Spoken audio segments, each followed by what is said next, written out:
Heroes of Fantasy Football Podcast. What is going on, everybody? Welcome back to another episode of the Heroes of Fantasy Football Podcast. I have Chris Felice with me tonight. I'm your host, Matt High. We're back. It is officially football season. By the time you're listening to this on Thursday, we got a game. Tomorrow night, we got football. We get to put it on the TV and sit in front of it and waste our time wondering, did I make the right pick? Should I have played this person? It's all back. It's all back. I'm so excited for this. Chris, what do you think? What is your favorite thing going to be about the season? My favorite thing? Yeah, just about the season? Yeah, what do you think? Winning is ideal in my head. No, I think just, football in and of itself. I can't think of like one thing of like a particular thing. It's like I'm really excited for my team because I'm a Giants fan. I'm really excited. Yeah. So it's like I can't say that, but just like I'm a part of a bunch of leagues, and I think fantasy football at the end of the day, it brings together a lot of my buddies. Or whatever. I mean, to do something like really fun in a really like weird competitive way that like you can't find anywhere else, and I'm just happy to get to do that with my buddies. And if I have to win and crush the hopes and dreams of my opponents, aka friends, so be it. It is what it is. I don't control anything. I also get to play leagues with people I don't even know, never have met, and I watch people like banter. It's a great time. Yeah, so I think just the overall, just the camaraderie I'll have for the entire season. Yeah, I'll be really like touchy and like gimmicky and like just cliche with that. That's what I'm gonna go with. What about you, Matt? Just being able to sit in front. So like last year, the past couple of years, I've been getting my daughter into football a little bit. So like there was one time we woke up and she woke up early in the day, and we're just kind of scrolling through the TV, and she saw, like, she could see the preview, like the pictures, and she saw football. She's like, "Dad, we should watch that." I'm like, okay. Whoa, it's 6 in the morning. We're watching bonus points. I'm like, let's go. And now I gotta get a jersey for my son, and all of it. So it's my daughter's already asked when am I getting my jersey, because I had to. She grew out of hers because she grows like a freaking weed. Okay. So we had hers no longer fits. Serious question. Okay. What players are getting your jerseys like for each of your kids? It's probably going to be neighbors. I have a neighbors for both. Probably for both. Yeah, I have a Michael Strahan jersey, the GOAT. So I would love to get another one for them, but they don't make them in kid sizes. Right there. I'm glad, because otherwise that would be a lot of money for 3 weeks of wearing, because they grow quick. So yeah. It's going to be fun, though. I'm excited to kind of share that with her, and him when he just looks at colors and stuff on the TV now, but, it's fun. But, all right, well, we're back. We have our Start Sit episode. We will be doing this every Wednesday night, recording every Wednesday night. You will get this into your feed on Thursday sometime in the morning. And then we got a couple other shows planned during the week. We're going to do some waiver stuff. We'll probably do some news recaps on the weekend, just kind of get everyone ready to go as we're deciding who's, what pick is going where and whatnot. We can kind of figure that out. So I guess without further ado, let's just jump right into it. Here are our starts of the week.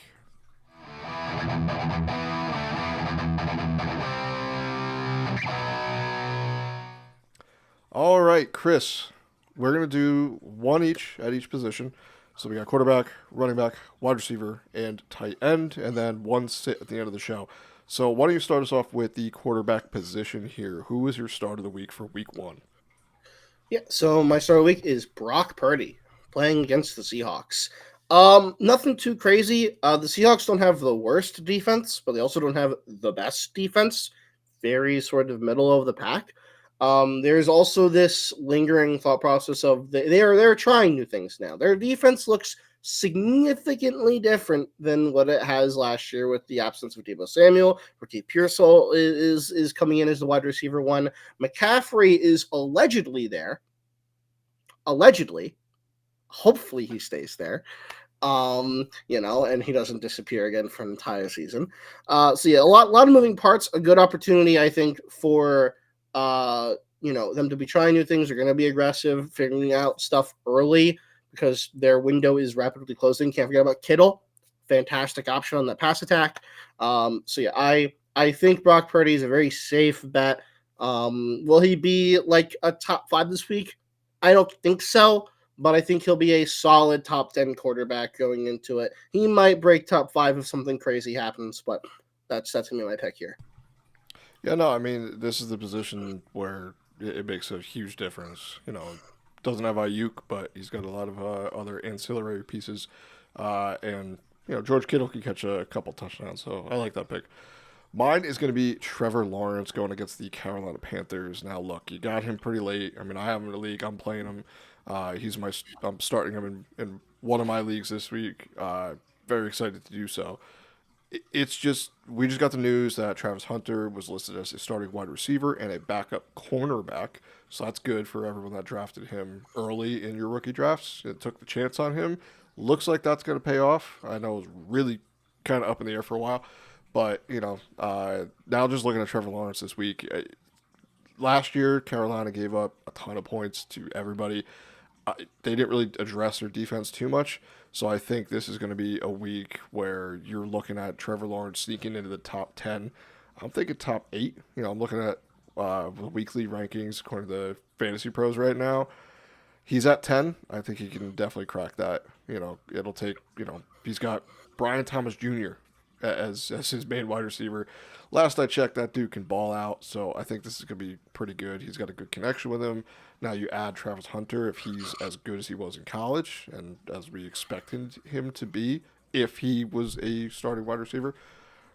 I mean, the sky's the limit, I think. This is going to be one of the years. I said it for the past couple episodes and most of the offseason. Trevor Lawrence is going to be one of my favorite bounce-back candidates, and I think this is going to be the season that you're going to be upset if you slept on him in drafts and did not select him and chose a couple other guys over him. So, Trevor Lawrence, let's see what you can do on Jacksonville.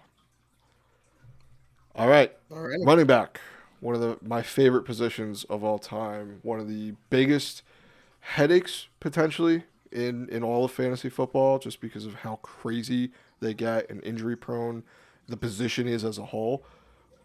Where are we going with the running back? Chuba Hubbard against your nice Jags that you touted up just a little bit ago. Just the offense. Yeah, nothing too crazy here to talk about. It's probably you're probably thinking about having somebody in your flex. Chuba is probably a running back too, in my personal opinion. But let's say you got lucky, and you went 3 running backs, right? I think Chuba Hubbard at your flex is a very decent play, especially going into the Jags. Not the greatest on the run defense on that front. And also it is a Panthers team that has once again, horrible defense. So Bryce Young's going to have to kind of take out all the offense itself is going to take out all the stops, I don't know where all the pieces are going to align per se, but I am confident that Chuba Hubbard will get a touchdown this week. The touchdown guarantee. There we go. Boom, done. First one of the season. We're officially first one of the season. Baby. I'm pretty confident on that. And yeah, there it is. Nice. All right. So I guess that means my running back. I guess what do I have to give a touchdown guarantee here too? We're just gonna start. You can if you'd like. Let's do it. All right, DeAndre Swift of the Chicago Bears going against the Minnesota Vikings. Swift is going to be he was one of my favorite targets this draft season, just because you can get him late. You can get him the 4th, 5th, 6th round in some drafts, but he's profiles as a starting running back for this team. Looking at his stats last year, he was over 70% of snaps in most games and over 60 in pretty much all of them, except for I'm looking at 2 that he was not over 65%. So that's pretty good for a team. And they just, let's not forget, Ben Johnson's there now. So he knows what Swift can do. And he's he kind of profiles to play the Jahmyr Gibbs role where, they could be a little creative with him. He's not just going to be a bruiser because that's not his skill set. He's going to be a shifty guy that can catch in between the tackles, bounce outside, do some work in the receiving game, which will open up this offense. Now, if we expect Caleb Williams to take a step forward, I think part of that is going to be having an established running back like DeAndre Swift with the skill set he possesses. And I think it's just going to be really good this season. So starting off this week, I'm going to give this touchdown guarantee because I think DeAndre Swift is going to be one of these running backs, especially this season, where you're looking at it and, oh, yeah, I'm a copycat. It's fine. It's all right. Where you're just looking at it and he's just one of these guys that just always produces. In any sort of PPR type league, half, full, whatever, I think he's going to be a really good steal in drafts. And I think if you drafted him, chances are he's your RB2. 3, if he's RB3, you're great because that's in great shape. If anything, he could be trade bait later in the season. So it's going to start this week, week 1 against the Vikings. I know they got a decent defensive line. It was not the best, not the worst. Most likely middle of the pack this season, but could be a potentially high scoring game. It depends on what the rookie, sophomore quarterbacks do. I know JJ didn't play last year. So this is technically his rookie season, but I think a lot of it is going to be leaning on DeAndre Swift in the run game. So 2 touchdown guarantees. Where are we going at wide receiver? We going touchdown for your guy here too, or no? So this one's a little harder. Marvin Harrison is my pick. Going against the Saints. I have a prediction that Marvin Harrison is going to have a good year this year. I think he will probably finish at least in the top 15 of wide receivers, at least. Ceiling is probably a bit higher. I think if potential lives up, or the hype lives up to the potential here, Kyler Murray does Kyler Murray things. Like, we clearly can see that Kyler Murray does do well in the past because of Trey McBride, even without touchdowns, right? It's very, very obvious that is the case. It's just that I think I'm hoping that the Cardinals realize that, okay, hey, what we did last year doesn't make any sense, right? It doesn't make any sense. We got this Marvin Harrison guy. We no touchdowns. Like, what were we doing, right? So I'm hoping that they will leverage Marvin Harrison way more this year. I think if they do that, and like I said, potential meets the ceiling, you're looking at like a top 6 guy. Possibly. That's, I feel like, the ceiling of it, in my opinion. Will I give it a touchdown guarantee? I'm going to say no. I'm going to say I'm not going to give a guarantee. I'll give it like a 50-50 chance. My thought process is that he'll get enough reception and yards to definitely, make himself a good, viable start this week. But I'm a little hesitant on giving a touchdown guarantee solely because that I'd like to think that the Cardinals are going to probably they're not going to start off super good. My guess is that they'll probably have a week where they blow someone out. Then they'll have a week where they get destroyed, and they'll maybe go a little back and forth with that as they try to figure out their whole game plan. But yeah, so Marvin Harrison is my start at wide receiver for the week. How many touchdowns, off the top of your head, how many touchdowns do you think Trey McBride had last season? I remember it not being a lot. You would be correct. Was it 2? It was 2. You're right. Yeah. 2 touchdowns for the tight end 2 on the season, I believe he was. 2 or 3. We can't listen. We don't doubt Kyler Murray in his passing skill because that's where all that came from. It's just I doubt him in where he's doing that passing skill. Yeah, he had almost 1,200 yards, 111 receptions, and 2 touchdowns on the season. That ain't gonna repeat. So if you got Trey McBride, have fun. Go cash the check because it's gonna come due. My guy here, my wide receiver, is going to be Jerry Judy on the Cleveland Browns.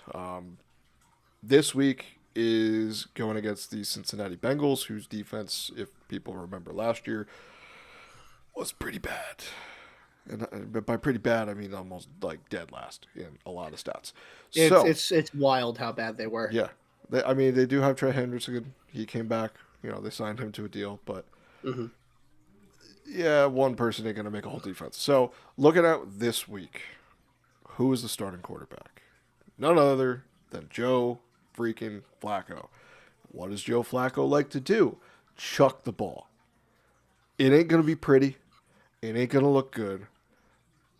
There's going to be a lot of balls hitting the turf, but he's going to connect with a couple, and a couple I think is enough for Jerry Judy to make some magic happen. So starting this week, I think you got to just ride that. Who else is there? Cedric Tillman, David Bell. Cedric Tillman, man. David Njoku should be fine. Yeah, David Njoku, definitely should be fine. I don't think they're going to be taking... Jerry Judy, to me, is the alpha in this offense. I don't see him being... It's basically him and David Njoku. Everyone else are just Jags. They're just guys. They're there to fill the team. You know how, like, in high school, when you're getting picked for sports, you get, like, one stacked team, and it's just, like, two people, and they're really good, and everyone else is kind of just playing around. That's the Browns, okay? That's Jerry Judy.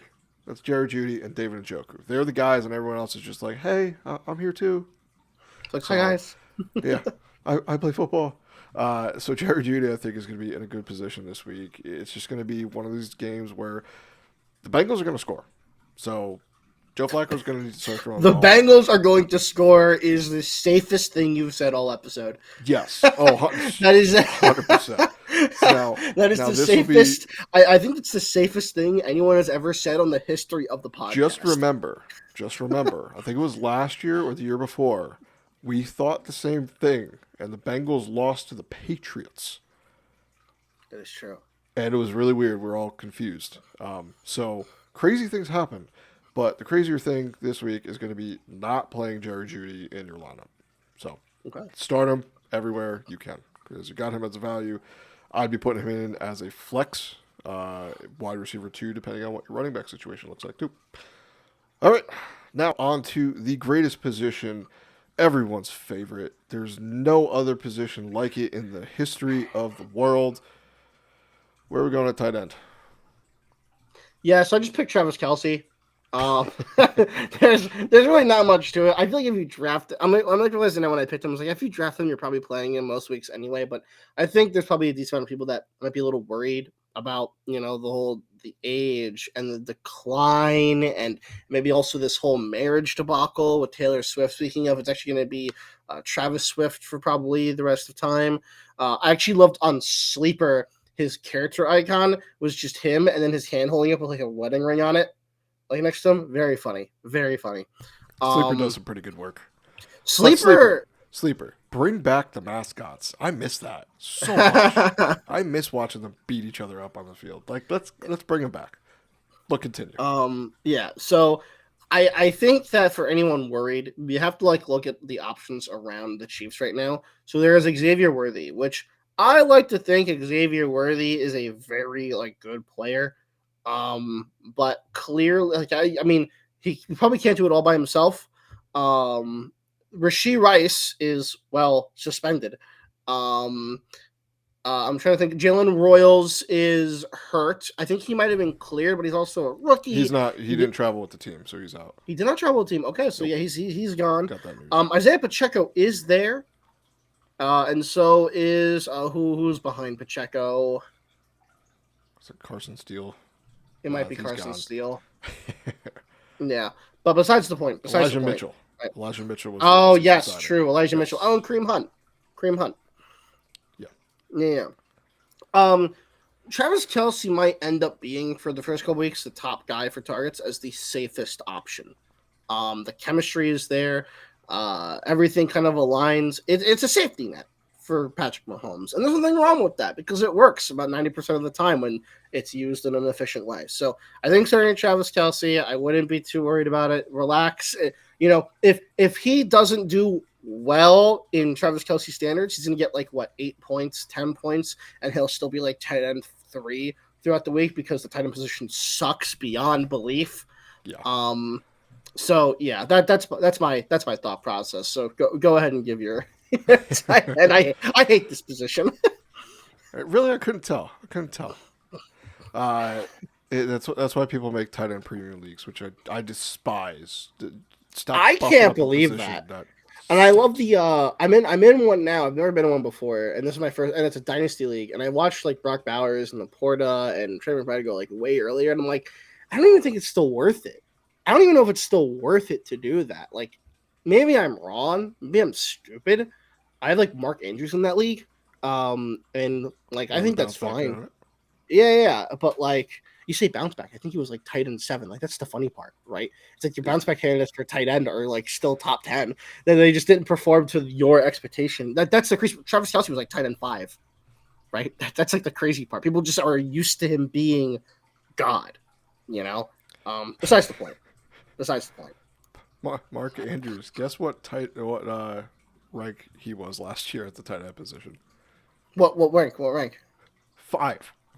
Yes, see, I'm telling you. And I'm telling you. Bird people.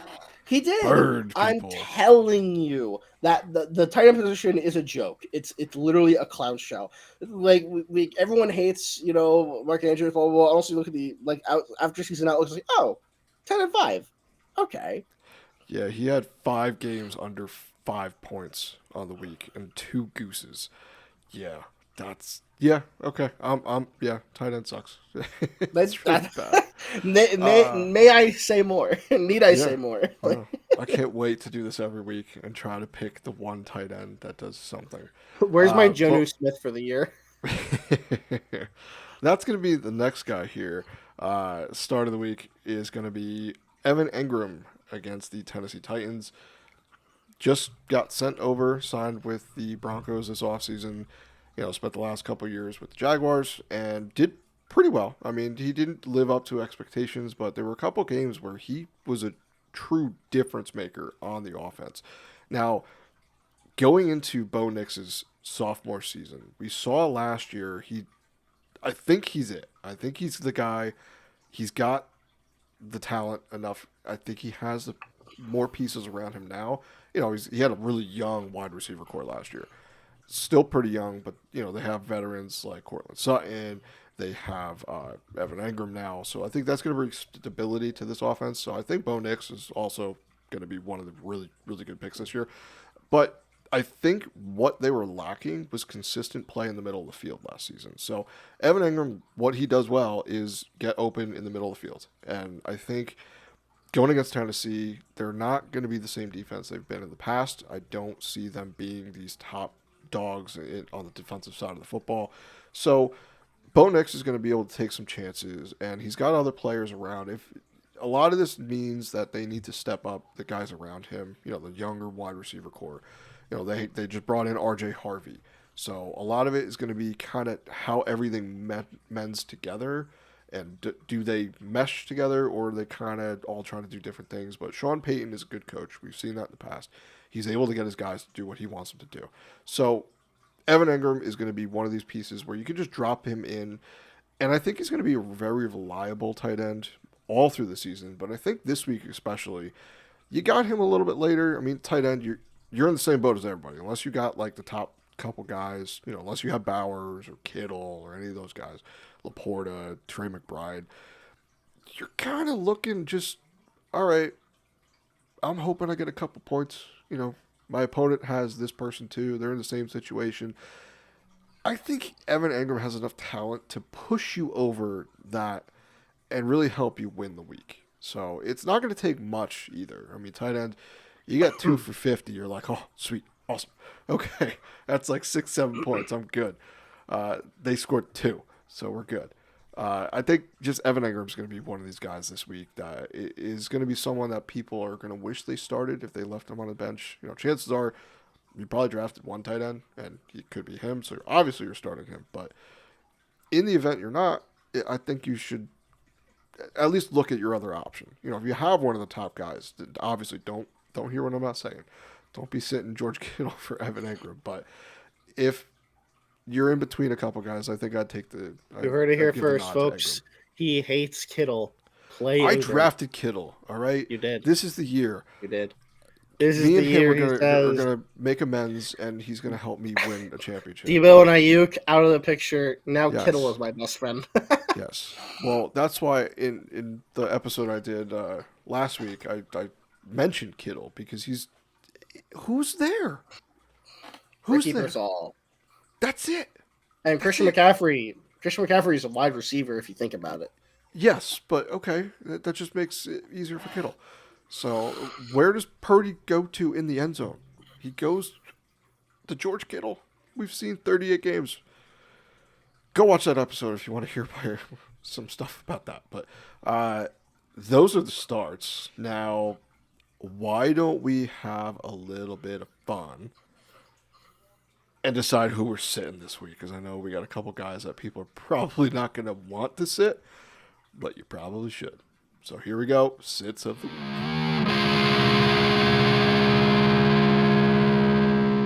All right, Chris. Who are we sitting and why? Mine pains me a bit. Zay Flowers is my sit of the week. Going against the Bills. Now the Bills aren't like the best pass defense in the league, but they don't have to be. Because the Ravens have this weird like thing going on where they love to overcomplicate the game for them. I mean, it's happened, I feel like, the past 2 years where they have an identity, they do their thing. Teams don't dismantle the identity. They dismantle it themselves, and then they lose. I think Zay Flowers is a fantastic player. The issue is that they just don't utilize him in a way that I feel like makes him a confident. Now, if you're starting Zay Flowers at your flex, I think that's safe. But I think you should look at somebody else for your wide receiver 1 and 2. It sucks for me to say that because I do like Zay Flowers. Honestly, this pick could easily burn me, very, very easily. I'm gonna be honest with you, because the potential is there. Lamar Jackson's great. Zay Flowers is great, but there's too many moving pieces that don't align. Like for instance, on the Lions, right? The reason why I feel confident starting almost every single player that I could on that team is because of the one moving piece that isn't moving. It's Jared Goff, right? He's in the pocket. He's the pocket passer.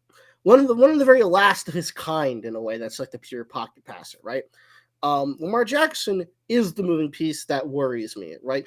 Any sign of issue or resistance, and he's on the run, which he's very, very good at, right? And it makes the team very, very good. But the problem is that that's going to take away from Zay Flowers. It doesn't seem to affect Derrick Henry at all, but it does seem to affect like all the other passing options I feel like that exist. Because defenses struggle. I mean, all passing options are good. The run game is good. So like when all that stuff's good, it makes it very difficult. So they utilize that well. As a team, it just sucks for a fantasy aspect. So yeah, Zay Flowers is definitely my sit. I need some time to like trust Zay Flowers. If you need to play him at your flex, that's probably okay. He'll definitely get receptions, but he's not going to get you he's not going to get you 15 points or 20 points. That's not happening. And there might be someone, honestly, that you're sitting that might get that, like one of the guys that we mentioned before. There's also some other guys, like for instance, Matthew Golden, very high in Matthew Golden this year. I would probably play Matthew Golden over Zay Flowers, and I know you definitely drafted Matthew Golden after Zay Flowers. Definitely things to consider. Ricky Pearsall is also probably a decent play, into the flex spot if you need to. But yeah, just things to consider. I don't like to play super duper safe, but if I can, I will. And Zay Flowers is definitely the play that I would rather sit and put someone else in that I feel like could guarantee me his projected at the very least. Gotcha. Yeah, it's the only problem with that is it could be a high scoring game, so you expect points to be it could around, be, but it's going to be difficult to trust wide receiver that has a mobile quarterback. I mean, typically that's just how it works. If you have a mobile quarterback, it kind of spreads things around. And then, you got Derrick Henry stealing a lot of touches and just refuses to age or break down at all. So it's very difficult to predict some players on that team because there's a lot of good guys. They're a very good team for a reason. So moving on to my sit now. This is going to hurt Joe especially. It's going to hurt a lot of you. But you got to do it. Okay? I understand. It's very difficult. But last year showed me that things could get really bad. Breece Hall against the Pittsburgh Steelers is going to be my sit this week. Now, yes, Breece Hall didn't do very good last year. You probably got him at somewhat of a value this season, but there's a reason you did that. It's not because everyone's like, oh, we're just going to let him go. I just like this guy. Oh, I really want to. He fell for a reason in drafts. Now, Justin Fields is the quarterback. Okay. Probably an upgrade from Aaron Rodgers after seeing what he did. But at the same time, I don't know if it's much of an upgrade. We've seen Justin Fields. He is also another mobile quarterback. The Jets they don't have it. It sucks to say, but they haven't had it for a long time. It was exciting drafting Breece Hall. He was a great prospect. I just feel like now they also have Braylon Allen, who I was real low on. Looking at drafts last year when we're doing our rookie rankings, I was real low on him. I didn't see it. But obviously the Jets saw something to kind of take away some touches from Breece Hall. Breece Hall is coming off an injury still. He's 2 years removed now, so he should be kind of back to it, but something just isn't clicking. And I don't know if it's him, but I'm just real nervous because Pittsburgh has a good defensive line. I mean, TJ Watt is going to come for him, and he's going to be able to get through. That's why he makes the big bucks. So I'm just real nervous about Breece Hall. There's a lot of other guys I think I'd rather play over him. And I think everyone should probably try to keep him on the bench. If you can't, it's okay to play him. I'm not saying he's going to, go out and dud.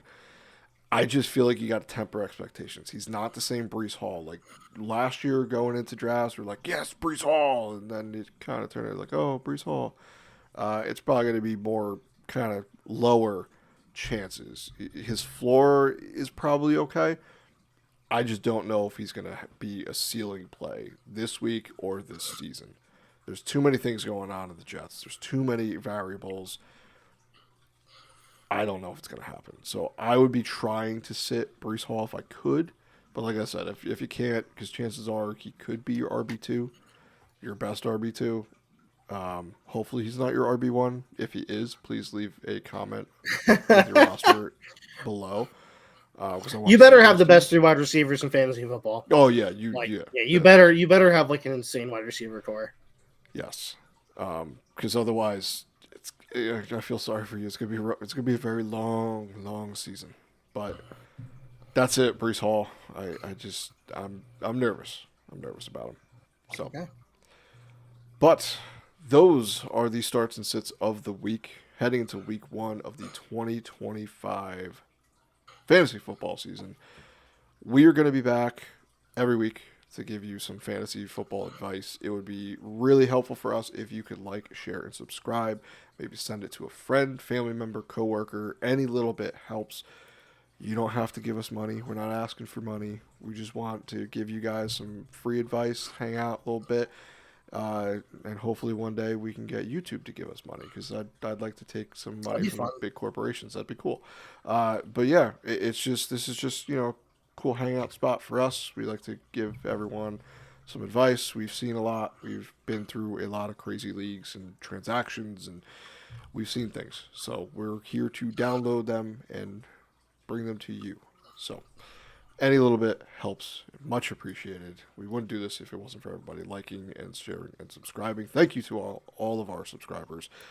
And with that, I think we'll sign off. Everyone enjoy week 1. Good luck in your fantasy football season.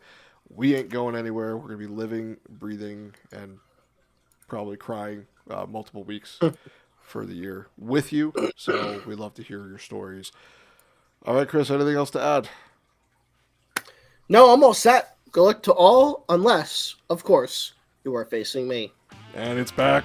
All right, everyone. So long, good luck, and have fun. See you later.